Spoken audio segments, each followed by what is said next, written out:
దేవుని పరిశుద్ధ గ్రంథంలో వచ్చి లూకా సువార్త 9వ అధ్యాయం 9వ అధ్యాయంలో 51వ వచనం నుంచి నేను చదువుతున్నాను. వీలైనంత మటుకు ప్రతి ఒక్కరు కూడా రాసుకోవడానికి అవకాశాన్ని వాడుకోండి.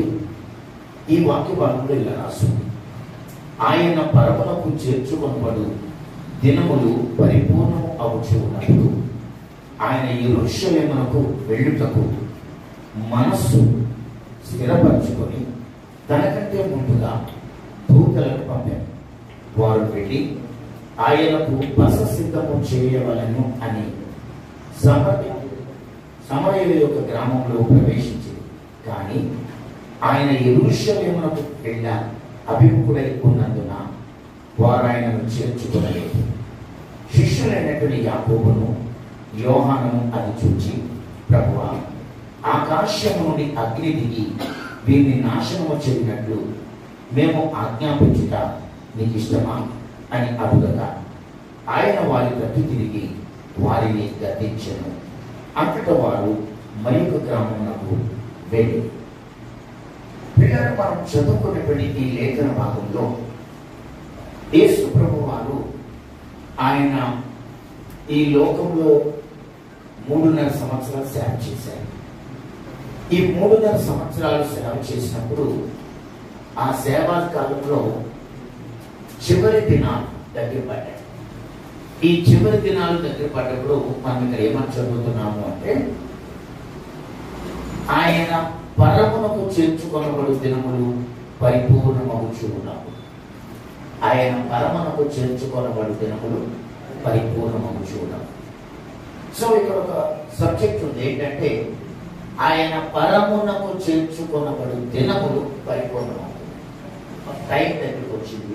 దేనికంటే పరమునకు చేర్చుకొనబడే దినాలు. ఈ టైం దగ్గరికి వచ్చినప్పుడు ఆయన యెరూషలేమునకు వెళ్ళుటకు మనస్సు స్థిరపరచుకోండి. ఎందుకు అంటే ఆయన యెరూషలేములో సిలువ వేయబడాలి, యెరూషలేములో చనిపోవాలి, అక్కడే సమాధి చేయబడాలి. అది దావీదు పట్టణం. అక్కడి నుంచి ఆయన సమాధిని తిరిగి లేస్తాడు. యెరూషలేము నుండి ఆయన ఆరోహణమై వెళ్ళిపోతాడు. So he's preparing himself. ఆయన యెరూషలేములో నేను పరమునకు చేర్చుకోవడమనేటువంటి సమయం ఆసన్నమైంది కాబట్టి నేను అక్కడికే వెళ్ళాలి అని అనుకున్నాను. వెళ్ళాలి అనుకుని తనకంటే ముందు ఒక 2 దూతల్ని, ఒక 2 శిష్యుల్ని పంపించారు. ఈ 2 శిష్యుల్ని పంపించి నా కొరకు బస సిద్ధం చేయండి అని అడిగితే వాళ్ళు ఏం చేశారంటే, యెరూషలేములో బస సిద్ధం చేయక సమరయ గ్రామములలో ఒక గ్రామంలో బస సిద్ధం చేయడానికి వెళ్ళారు. నిజానికి గలిలియా నుండి యూదయాకు వెళ్ళాలన్నా, యూదయా నుండి గలిలియాకు వెళ్ళాలన్నా మధ్యలో సమరయ. ఈ సమరయలో మిక్స్డ్ జనరేషన్. అంటే ఈ సమరయలో వీళ్ళు మిక్స్డ్ జనరేషన్ అంటే వాళ్ళు యూదులు, కల్తీ అయిపోయిన యూదులు ఉంటారు. ఈ కల్తీ అయిపోయిన యూదులు అదే సమయంలో అన్యులు కూడా ఉంటారు సమరయలో. సో ఈ కల్తీ అయిపోయినటువంటి అన్యజనులు అంటారు. ఈ అన్యజనులు అనేది మధ్యలో ఉన్నారు, అటు యూదయ ఇటు గలిలియా. ఎప్పుడు యేసు ప్రభు యూదయ నుండి గలిలియాకు వెళ్ళినా, గలిలియా నుండి యూదయాకు వెళ్ళినా దేర్ ఇస్ నో ఆప్షన్, వేరే దారి లేదు. సమరయ గుండా వెళ్ళాలి, లేదా సమరయ ముట్టుకోకూడదంటే చుట్టూ తిరిగి వెళ్ళాలి. సో చాలాసార్లు బైబిల్లో మనం ఏం చదివామంటే ఆయన సమరయ గుండా వెళ్ళినట్టే మనం చదివాం.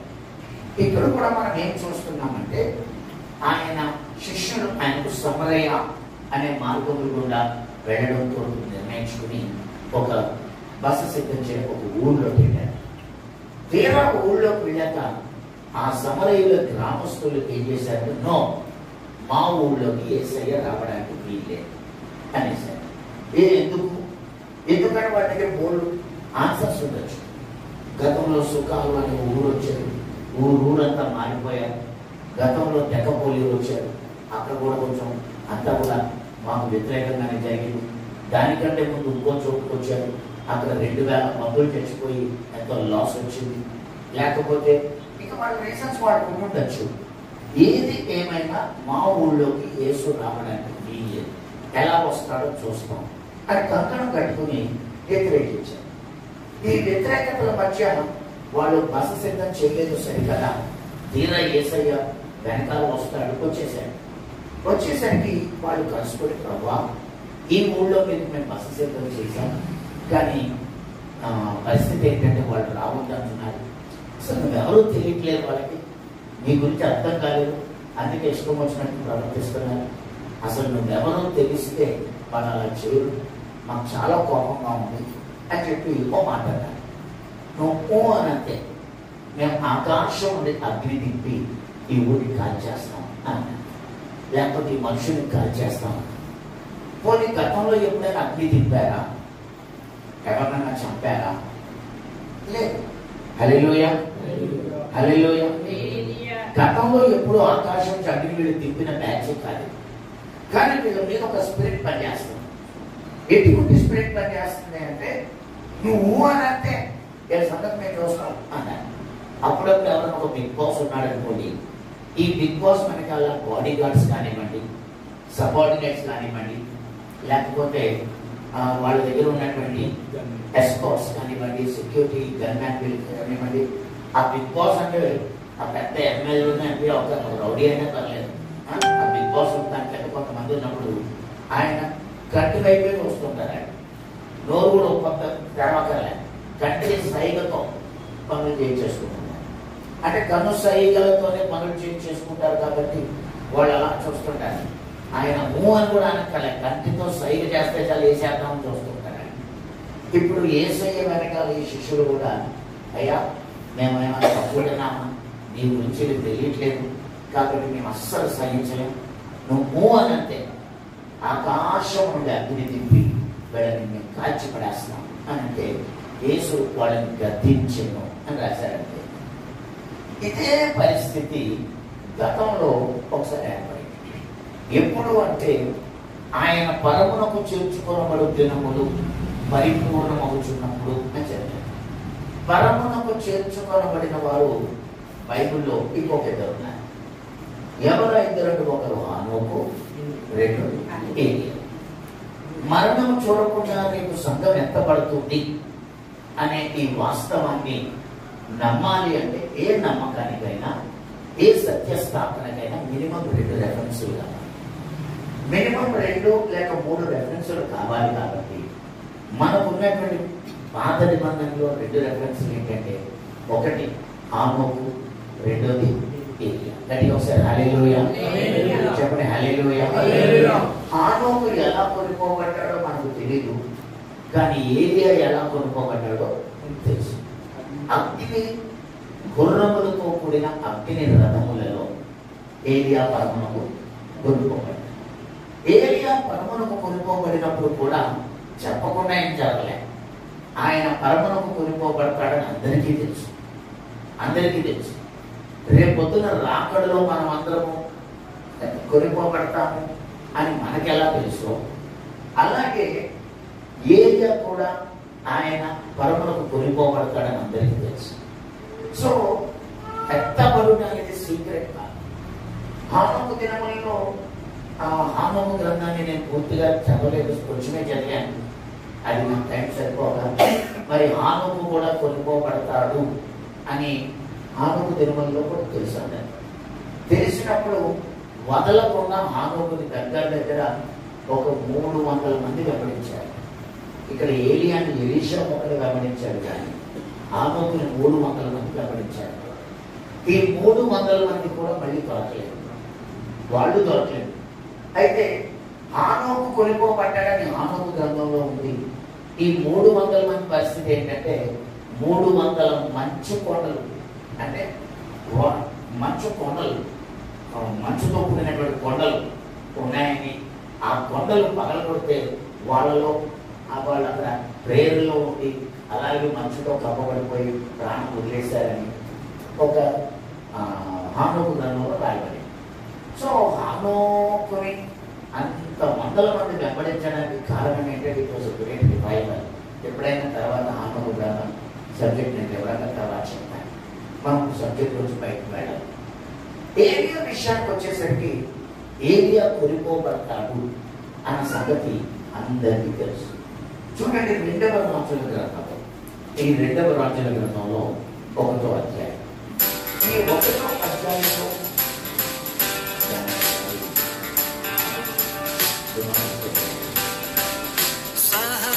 సహస్రనామధేయ శతకోటి వందనం.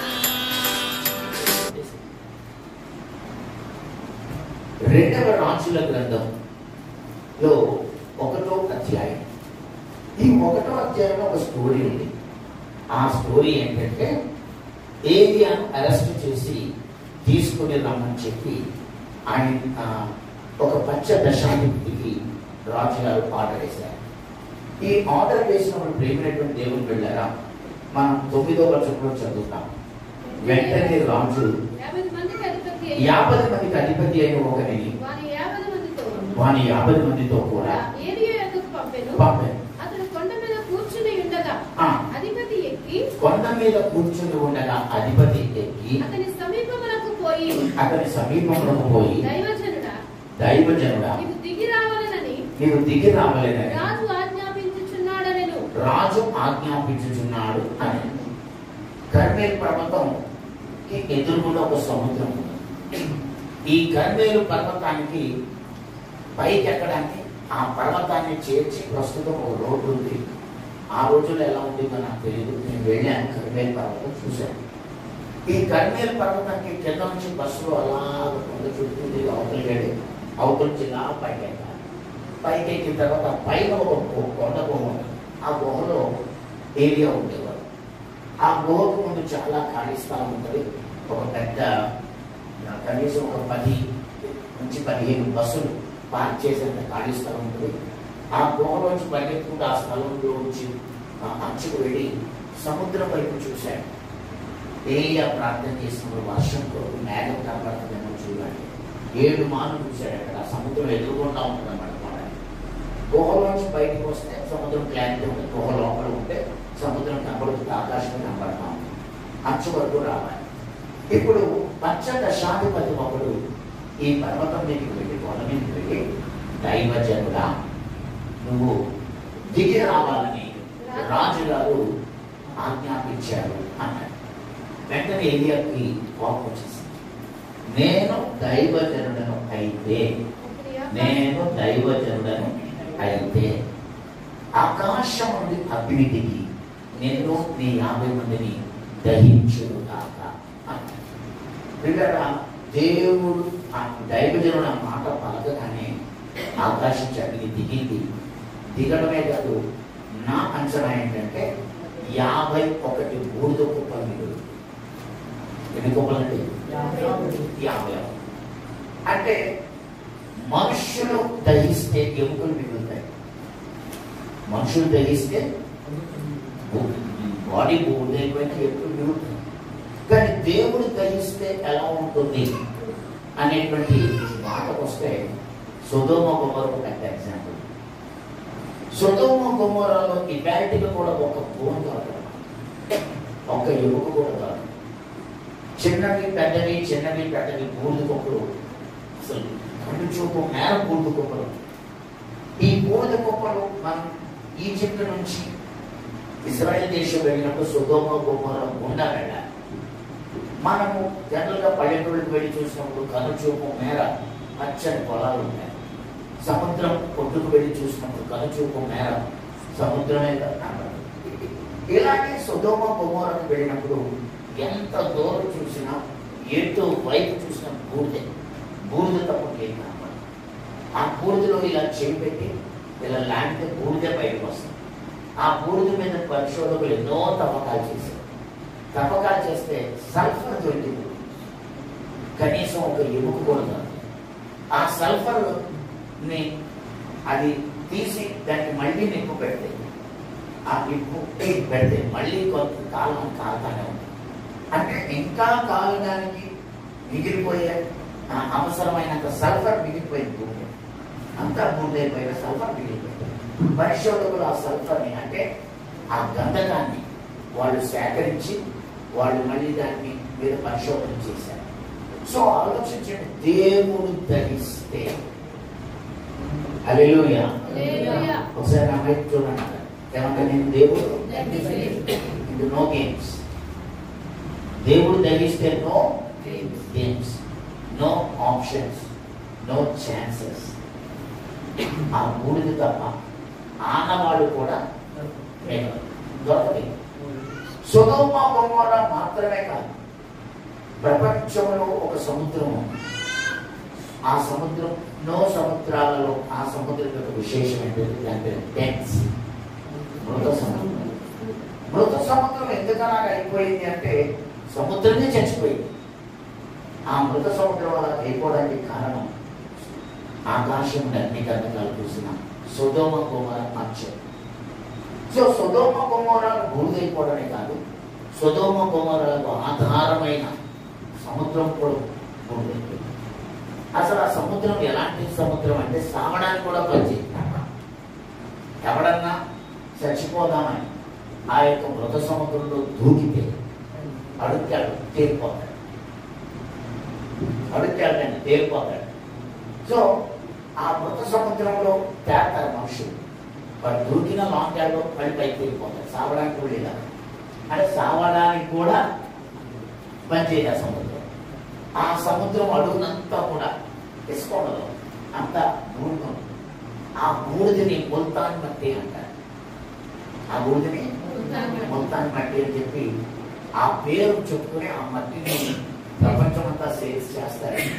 కానీ నిజానికి ఒరిజినల్ ముల్తాన్ మట్టి ఏంటంటే మృత సముద్రంలో ఎందుకు పనికి రాకుండా వేస్ట్ అయిపోయినటువంటి బూడిద.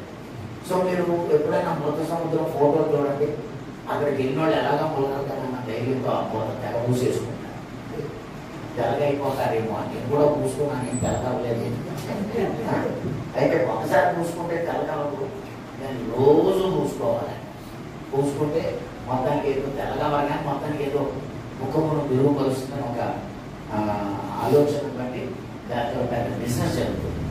కొన్ని సంవత్సరాలుగా ఆ మట్టిని బిజినెస్, ఆ బూడిదతో బిజినెస్ చేస్తున్నారు. కానీ ఇంకా బూడిద సరే మనం అవన్నీ ఆలోచించుకుంటూ ముందుకు వెళ్ళలేము. కానీ నేను మీతో చెప్పేది ఏంటంటే దేవుడు టచ్ చేస్తే దాన్ని ఎవరు ఎదురు చెప్పలేదు.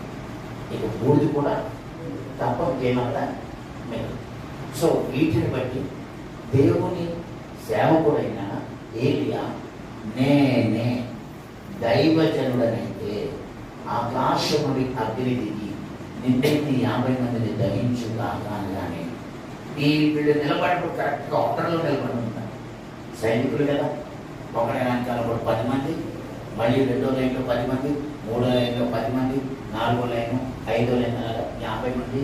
ఈ 50 మందికి ముందుగా నిలబడి ఉంటాడు. మంచి ఆర్డర్లోనే ఆ బూడిద.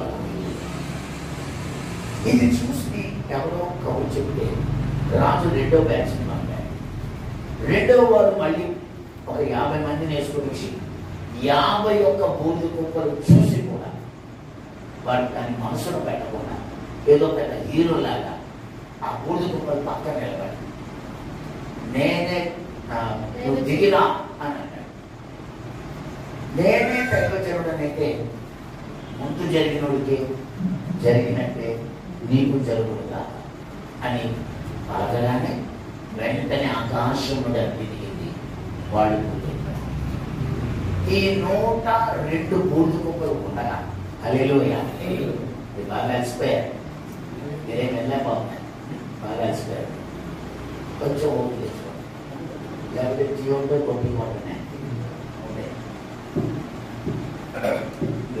టీ అయిపోయి వచ్చారా, టీ తాగారా, వచ్చారా, అవకాశం టీ ఎక్కడో ఖమ్మం వచ్చారు. కాబట్టి క్రీస్తునందు ప్రియులారా, నేనే కనుక ఆ ప్లేస్లో ఉంటుంటే ఈ 102 బూడిద కుప్పలు చూసి వెనక్కి తిరిగి నేను అర్జెంట్గా రిజైన్ ఇచ్చేసాను జాబ్కి, ఇంటి నుంచి పారిపోతాను. ఇంటికి వెళ్తే కూడా బతుకుతానన్న నమ్మకం లేదు. ఎందుకంటే రాజు అర్జెంట్గా రిజైన్ లేక అడిగమన్నాడు అని ఇంటికి పంపి చంపేస్తాడు. కాబట్టి నేను ఈజిప్ట్కి పారిపోతున్నాను. మీ 50 మందికి బతకాలం ఉంటే మీరు కూడా రిజైన్ ఇచ్చేయండి అర్జెంట్గా. బతకాలం ఉంటే నా వెనకాల మీ ఎండకెళ్ళకుండా పారిపోండి, మనం అందరం బతుకుంటే వరుసాగంగా తినొచ్చని 50 మందిని ప్రేరేపించి పారిపోతుంది నేనైతే. కానీ ఇతను 3వ బ్యాచ్ వాడు మాత్రం అలా చేయలేదు. ఇతను ఒక నమ్మిక.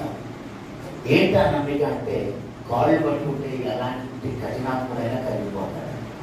హల్లెలూయా, హల్లెలూయా. ఎంతటి కోపిష్టైనా, ఎంతటి కఠినాత్ముడైనా కరుగుతాడు అని ఒక నిరీక్షణలో ఈ 3వది ఏం చేశాడంటే, అయ్యా నా ప్రాణము ఈ 50 మంది ప్రాణము ఈ దృష్టికి ప్రియమైనదిగా ఎంచి ప్రియమైనదిగా ఉండలేము. దయచేసి చిత్తగించి నన్ను చంపను. ఎందుకంటే నువ్వు చంపేస్తావు. నేను కాదని ఒకవేళ నేనేమీ చేయకుండా నేను రిజైన్ చేసి పారిపోతే రాజు ఎక్కడున్నా ఇది చంపేస్తాను. రావడం మాత్రం కాబట్టి ప్లీజ్ ఇప్పుడు వేరే దారి లేదు. కృప తప్ప వేరే ఛాన్స్ నాకు లేదు. కృప కావాలి, కనికరం కావాలి కాదు. వెంటనే పరిశుద్ధాత్ముడు మేము చూశారు, ఏం చేయమంటామని కొంచెం కరిగాడమ్మా. అసలు కరగడం అంటే ఏమైపోతుంది? కరిగి ఏం చేయమంటావు అన్నాడు. పరిశుద్ధాత్ముడు అన్నాడు, నీకు వచ్చిన హాని ఏమీ లేదు, నువ్వు వెళ్ళా తప్ప. సో ఆ స్టోరీ అక్కడితో మనం మాట్లాడాం. ఇప్పుడు పాత నిబంధన గ్రంథంలో ఏలియా పరమునకు చేర్చుకొని కొడుకు దినములు వచ్చాయి. ఆ టైంలో ఏలియా మీద ఒక స్పిరిట్ పనిచేస్తుంది. ఆ ఏలియా మీద పిరికితనము ఆత్మ వేరు, రోషము ఆత్మ వేరు.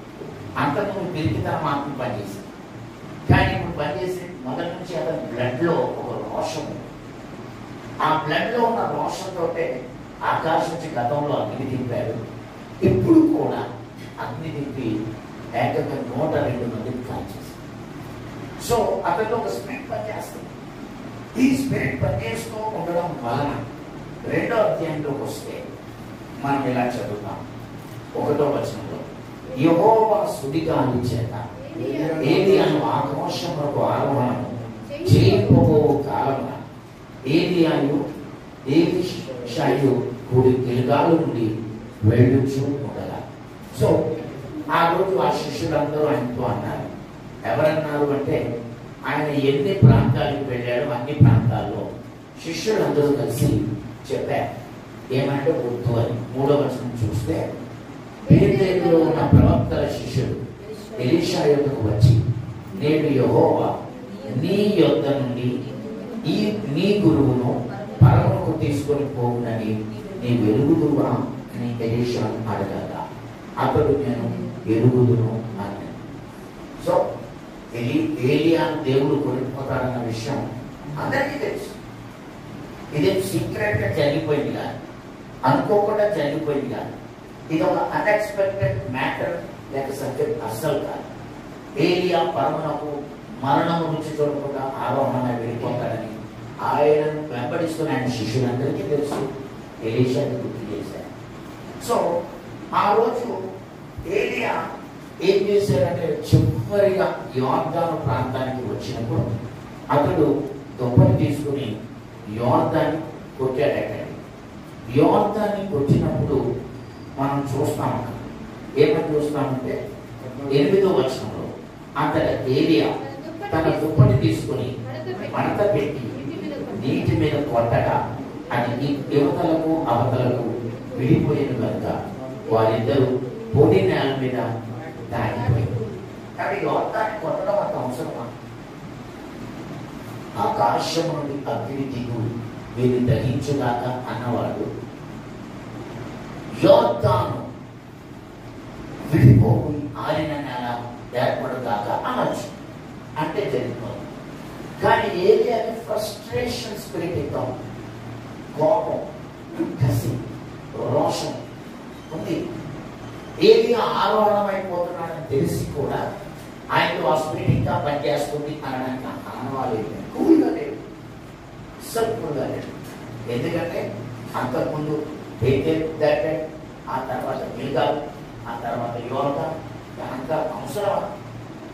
ఫ్రస్ట్రేషన్ స్పిరిట్, అతని మీద ఒక కసి, ఒక కోపం, ఒక రోషం, ఒక వ్యతిరేకత, అసంతృప్తి ఎవరి మీద చూపించాడో తెలియదు అని అనడానికి 1వ అధ్యాయం అధ్యాయంలో చేసిన పని, ఇప్పుడు 2వ అధ్యాయంలో చేసిన పని క్లియర్గా మనం కొట్టాడు.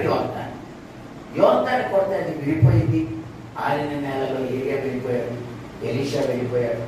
వెళ్ళిన తర్వాత నీకేం కావాలి అంటే, అయ్యా 2 పాళ్ళు ఆత్మ నాకు కావాలి అంటే, ఈ 2 పాళ్ళు ఆత్మ అన్నప్పుడు దాంట్లో అర్థం ఏమిటంటే ఫ్రస్ట్రేషన్ స్పిరిట్, రోషం, కసి అందులో ఉన్నాయి.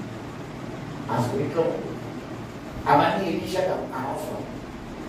ఎలీషాకు ఒకటే కావాలి, నీ మీద ఉన్న ఆత్మలో నాకు 2 పాళ్ళుగా అడిగినందుకు.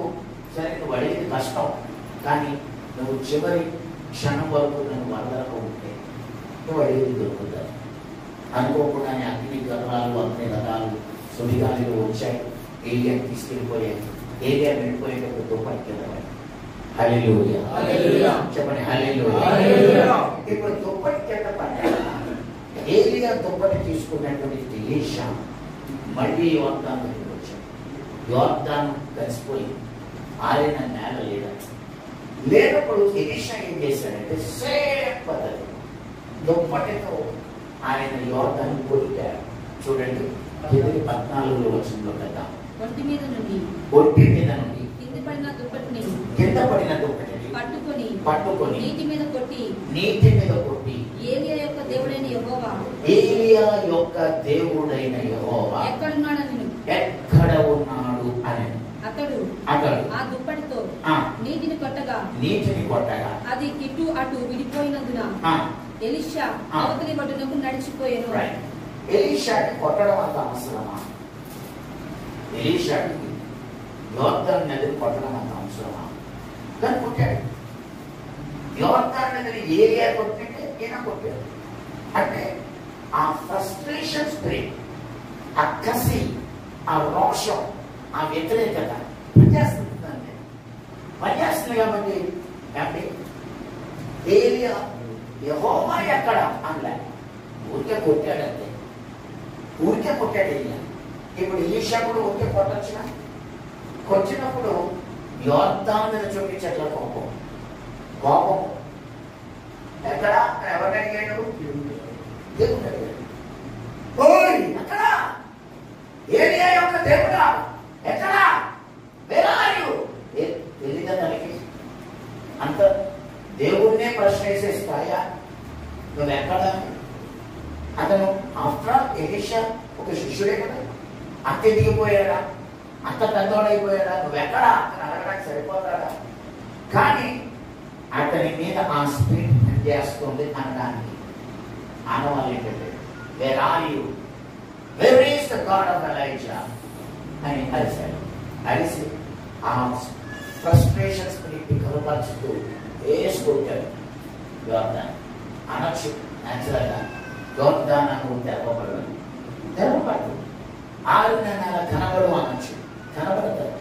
గతంలో యోర్దాన్ ఇంతకుముందు అలాగే ఇశ్రాయేల్ కొరకు 6 నెలగా మారింది. ఇది 3వసారి.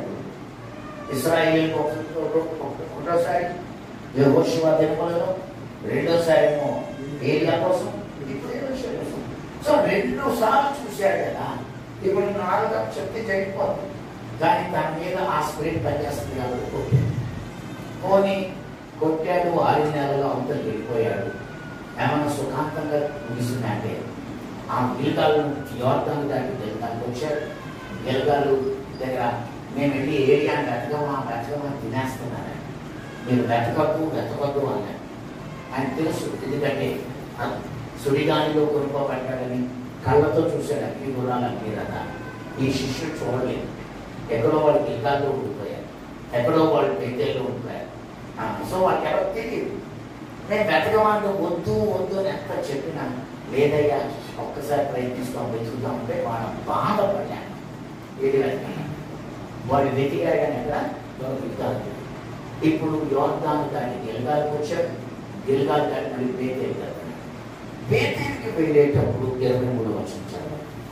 అక్కడ నుండి అతడు బేతేలునకు ఎక్కి వెళ్ళెను.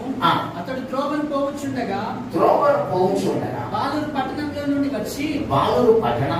వచ్చి ఓడివాడ ఎక్కిరమ్ము ఎక్కిపొమ్ము ఓడివాడ ఎక్కిపొమ్మని అతని అపహాస్యము చేయగా అతనికి అపహాసము చేయగా అతడు వెనుకకు తిరిగి వారిని చూచి యెహోవా నామమును బట్టి వారిని శపించెను. అప్పుడు 2 ఆడు ఎలుగుబంట్లు అడవిలో నుంచి వచ్చి వారిలో 42 బాలులను చీల్చివేశారు. 42 బాలులను చీల్చివేశారు. చూడండి పిల్లరా,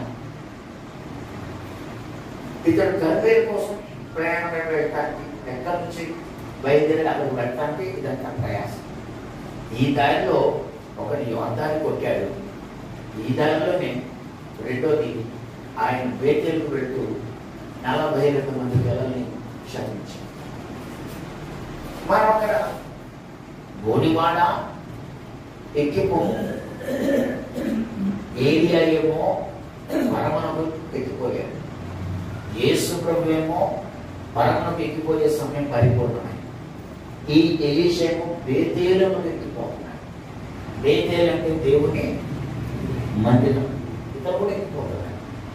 ఈ మందిరానికి ఎక్కిపోయేటువంటి ఒక స్పిరిట్ ఇతని మీద పనిచేస్తుంది. ఇంకా ఏలియా మీద ఒక స్పిరిట్ పనిచేస్తుంది. కాబట్టి గోడివాడ ఎక్కిపోము అన్నప్పుడు జనరల్గా వాళ్ళు పిల్లలండి. పిల్లల జోలికి పిచ్చోడి జోలికి వెళ్ళకూడదు. పిల్లల జోలికి పిచ్చోడి జోలికి వెళ్ళకూడదు. వెళ్తే మనకే అవమానం, మనకే ఆపద. పిచ్చోడి చేతిలో రాయుదనుకో, అది అమ్మబడతాడు సరిపో. లేకపోతే పిచ్చోడి చేతిలో ఆ టైంలో ఏదంటే అది శ్రేస్తాడు. అలాగే పిల్లలు కూడా పెద్ద చిన్న చూడలేక పిల్లలు కూడా వాళ్ళు ఎమ్మెల్యేనా ఎంపీనా రాజా అవన్నీ వాళ్ళకి అవసరం. ఎందుకంటే వాళ్ళు ఎదగలేదు. పిచ్చోడితో సమానమైన పిల్లలు. ఆ పిల్లల చోటు కూడా ఎవరు వెళ్ళిపోవాలి. ఆ పిల్లలు బోడివాడ ఎక్కిపోము అన్నారంటే వాళ్ళు పిల్లలు కాబట్టి అన్నారు. ఇప్పుడు అంత ఎందుకంటే పెద్దోళ్ళు మనమే.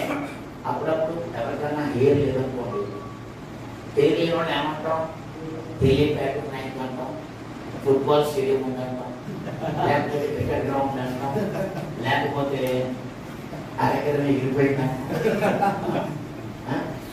లేకపోతే పొద్దు మీద మిగిలేయంటాం. మనమే అంటాం కదా. ఎవరికైనా తల్లి ఎట్టుకులేమో చేసి మాట మనమే అన్నప్పుడు పిల్లలు బోడివాడ అంటారు తప్ప సహజమది, తప్పుగా కట్టాలి. సహజమే. ఎందుకంటే పెద్దవాడు పిల్లలు. నేను అనుకుంటాను ఊరవుతానికి క్రికెట్ ఆడుకోవడానికి వచ్చి ఉంటారు. అంటే క్రికెట్ అంటే గుడికి ఆ రోజుల్లో వాళ్ళకి గుడిలో ఆడుకోవడానికి వచ్చి ఉంటారు. ఆ ఆడుకోవడానికి పట్టణంలోంచి వచ్చారు. గట్టిగా ఉంటే 10 మంది అనుకున్నాను నేను. 10, 12 మంది 15 మంది ఆడుకోవడానికి వచ్చి ఉంటారు. యాక్టింగ్గా 42 మంది. ఈ 42 మందిని ఎలీషా శపించాడు యెహోవా నామములో. ఆ శాపం నెరవేర్పు కోసం అడవిలోంచి 2 ఎలుగుబంట్లు వచ్చాయి. ఒక ఎలుగుబంట పరిగెత్తుకుంటూ వెళ్ళి ఒకరిని పట్టుకుని ఆయన ఇలా చీల్చి ఇలా ఇసిరేస్తే, రెండో వాడిని పట్టుకుని వాడిని చీల్చి ఇసిరేసేలోపు 40 మంది పరిగెత్తారు. ఇద్దరిని చంపారు. ఈ 40 మందిలో మళ్ళీ ఈ 2 ఎలుగుబంట్లు ఇంకొంచెం ముందుకెళ్ళి ఇదొక ఎలుగుబంట, ఈ ఎలుగుబంట ఒకటి, ఆ ఎలుగుబంట ఒకటి పట్టుకుని వాడిని చీల్చి వాళ్ళ ఇసిరేసేలో 38 మంది పరిగెత్తారు. ఈ 38 మంది పరిగెడుతుంటే మళ్ళీ అది కొంచెం ముందుకెళ్ళి 3rd అటెంప్ట్లో ఒక 2 చంపితే, అలాగా ఒక్కొక్క ఎలుగుబంటు 5 మందిని చంపిన, 10 మందిని చంపిన 32 మంది పారిపోవచ్చు. సగం మందిని చంపేసిన 42లో సగం 21 మంది ఈజీగా పారిపోవచ్చు. కానీ మళ్ళీ ఇందాక చెప్పిన మాటే చెప్తున్నాను, దేవుడితో గేమ్ ఆడలేదు. దేవుడు ఒక ప్లాన్, ఒక డిసిషన్ తీసుకుంటే దాన్ని తిరిగి. కానీ దేవుడు అగ్ని పంపినప్పుడు ఏలియా దినములలో చుట్టూ కందకం తప్పి దాని నిండా నీళ్లు పోసి అంత బలి అర్పణ తడిచిపోయేలా చేస్తే నీళ్లు ఆరిపోవడమే కాదు, ఆ కందకం బుగ్గిలాగా మారిపోయింది. దేవుడు అగ్ని పంపితే ఆ చుట్టూ ఉన్నటువంటి కందకంలో నీళ్లు కూడా ఆరిపోవడమే కాదు, బుగ్గి బూడిద తప్పేం తినాలేదు. దేవుడు అగ్ని పంపితే ఎలా ఉంటుందో సొదొమ గొమొర్రానే కాదు, దేవుడు అగ్ని పంపితే ఏమి జరిగిందో మనకి ఏలియా దినములలో తెలుసు. కాబట్టి ఆ ధైర్యంతో ఇప్పుడు 102 బూడిద కొమ్మలు మిగిలినాయని చెప్పుకున్నాం. దేవుడు 2025లో నాతో ఏమని చెప్తున్నాడంటే డోంట్ ప్లే విత్ గాడ్. ఒకసారి నాతో చెప్తున్నాడు, సేవకులతో చెప్పు, let them not play with God. మనుషులు సేవకులు ఎక్కడ ప్లే చేస్తారంటే కొంతమంది వ్యభిచారపు ఆత్మతో దేవుడి దగ్గర ప్లే చేస్తారు. కొంతమంది డబ్బుల సంపాదన కొరకు దేవుడి దగ్గర ప్లే చేస్తారు. కొంతమంది పేరు ప్రఖ్యాతల కొరకు ప్లే చేస్తారు. ఈ 25, 26, 27 దేవుడు మనకిచ్చిన లాస్ట్ ఛాన్స్ అని నేను 24లో చెప్పాను. లాస్ట్ ఛాన్స్ 25లోకి వచ్చి కూడా మనిషి మారకపోతే, దైవజనుడు లైవ్లో చూస్తున్న మీతో కూడా చెబుతున్నా, లైవ్లో పెట్టున్న మీతో కూడా చెబుతున్నా, మీకు నాకు దేవుడు ఇచ్చిన లాస్ట్ ఛాన్స్ 25, 26, 27. ఈ ఛాన్స్ నీ సద్వినియోగం చేసుకోవడానికి ఇప్పుడు నువ్వు మారకపోతే మర్చిపోకు, దేవుడు హ్యాండిల్ చేస్తే బూడిద తప్పై ఉంటాడు. ఎప్పుడైతే సమృద్ధిగా దీవించబడ్డ లోతు అబ్రహాముని వదిలేశాడు. తాను సంపాదించింది బూడిదైపోయింది, తాను అడుగు పెట్టిన పట్టణాలు బూడిద. చేసిన తప్పేంటో తెలుసా? లోతు అబ్రహాం వదిలేడు. అబ్రహాం వదిలేడు, నేను లోతు చేసింది. నీ దైవజనుడు వదిలేడు, నీ నాయకుడిని వదిలేడు, లేకపోతే నిన్ను పరమకు చేర్చుకోవడానికి నిన్ను ఆయుధపరచమని అస్సలు వదిలేడు. నువ్వు సీరియస్గా తీసుకుని నువ్వు వెంబడిస్తూనే ఉండు. ఎలీషాలాగా కసితో లాస్ట్ దాకా దేవుడు కేసు హ్యాండిల్ చేసేలాగా. దేవుడి కేసు హ్యాండిల్ చేయడం అంటే 24 వరకు ఓర్చుకున్నాను, 2024 వరకు ఓర్చుకున్నాను, ఇంకా ఓర్చుకోలేక చెప్పేశాను. ఇంకా నేను అస్సలు ఓర్చుకోను. నువ్వు ఈరోజు ఎదగలేకుండా ఉండడానికి కారణం ఏంటో నీకు తెలుసు, నీ వీక్నెస్ నీకు తెలుసు. నేను ఎప్పుడు అంటాను, మనిషి పుట్టిన ప్రతి వారికి వీక్నెస్ ఉంటుంది. ఏలియాకైనా వీక్నెస్ ఉంది, పౌలుకి కూడా వీక్నెస్ ఉంది, పేతురికి వీక్నెస్ ఉంది, యోహాన్కి వీక్నెస్ ఉంది, అబ్రహాంకి వీక్నెస్ ఉంది. మనిషి పుట్టిన ప్రతి వారికి వీక్నెస్ ఉంది. అయితే నీ వీక్నెస్ ఏంటో ఒకటి నీకు తెలుసు, 2 దేవుడికి తెలుసు, 3 సైతాన్ గారికి తెలుసు. నీ వీక్నెస్ ని ఆధారం చేసుకుని సైతాన్ గారు ఒక ఆట ఆడుకుందాం అనుకుంటున్నాను. దైవజనుడా, నీ వీక్నెస్ ని ఆధారం చేసుకుని సైతాన్ గారు గేమ్ ఆడేద్దాం అనుకున్నాడు.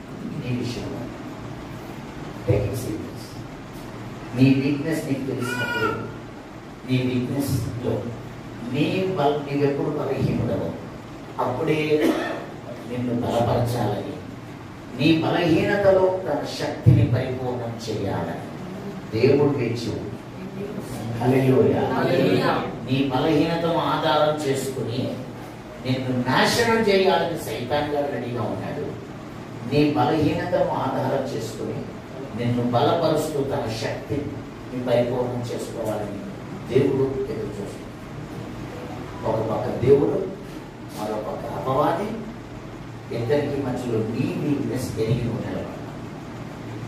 Now this is the time for you to reconcile with God. దేవుడితో సమాధానపడి సరిచేసుకొని నువ్వు మోకాళ్ళ మీద పడి ఏడవలసిన రోజు సీరియస్గా తీసుకోవాలి. We cannot play with God. దేవుడితో మన మాట ఆడదు. నువ్వు ఇలా ఉన్నావనేది రుజువు, నువ్వు ఆడుతున్నావన్నా. ఈ వాటికి నువ్వు అగ్ని తిప్పాల్సింది, ఈ పాటికి నువ్వు అద్భుతాలు చేయాల్సినవి, ఈ పాటికి నువ్వు ప్రవక్త అభిషేకంతో వాడబడవలసినవి, ఈ పాటికి నువ్వు భూమిని తలెత్తిన గురించి వారి ఇక్కడికి వచ్చాడు, ఈ గురించి నలుగురు చెప్పుకోవాల్సింది. కానీ నువ్వు అలాగే నువ్వు సామాన్యుడిగా నువ్వు అలా ఉండడానికి కారణం నీ వీక్నెస్ అని మర్చిపోకు. ఆ వీక్నెస్ విషయంలో దేవుడు హెచ్చరిక ఇది నీకే. ఏమనంటే దేవుడు కనుక హ్యాండిల్ చేయడం మొదలు పెడితే నువ్వు నిలబడ్డావు, ఊరికి మిగులుతున్నావు. ఆమె ఆ రోజు ఎలీషా మీద కూడా సేమ్ స్పిరిట్ పనిచేస్తుంది. బేతేలును ఎక్కిపోవడం. ఏలియా ఏమో పరమనకు ఆరోహణం అవుతున్న సమయం, ఎలీషా ఏమో బేతేలును ఎక్కిపోయే సమయం. సేమ్ స్పిరిట్ పనిచేస్తుంది. ఇప్పుడు మళ్ళీ నేను సబ్జెక్ట్ వచ్చేస్తాను. యేసు పరమనకు ఆరోహణం చేద్దాము. ఆ టైంలో ఏలియా మీద ఏ ఆత్మ పనిచేసిందో, ఎలీషా మీద ఏ ఆత్మ పనిచేసిందో అదే ఆత్మ ఇప్పుడు యోహాను యాకోబు మీద పనిచేస్తుంది. హల్లెలూయా. చెప్పండి. అప్పుడు యేసయ్య వాడిని గద్దించాడు. ఏమని గద్దించాడో చదువుతాం. ఏమని గద్దించాడో చదువుతాం. లూకా సువార్త 9వ అధ్యాయంలో గద్దించెను అని ఫుట్నోట్లో రాశాడు. శిష్యులైన యాకోబును యోహానును చూసి ప్రభువా ఆకాశం నుండి అగ్ని దిగి వీరిని నాశనం చేయనట్లు మేము ఆజ్ఞాపించడం నీకు ఇష్టమని అడుగగా, అగ్ని దిగి వచ్చి వీరిని నాశనం చేయడం నీకు ఇష్టమా అని అడగగా, ఆయన వారి తట్టు తిరిగి వారిని గద్దించాడు. అంతటా గద్దించాను అన్నది ఒక చిన్న సంఖ్య ఉంది. ఏంటది? ఆ సంఖ్య రాసి కింద రాశాడు. కంటిన్యూ చేశాడు. ఏమని? మీరు ఎట్టి ఆత్మ గలవారు. ఏమని గద్దించాడంటే, మీరు ఎట్టి ఆత్మ గలవారో మీరు ఎరుగరు. మనుష్య కుమారుడు మనుషుల ఆత్మలను రక్షించుటకే గాని నశింపచేయుటకు రాలేదు అని. గట్టిగా స్తోత్రం చెప్పండి. గట్టిగా స్తోత్రం చెప్పండి.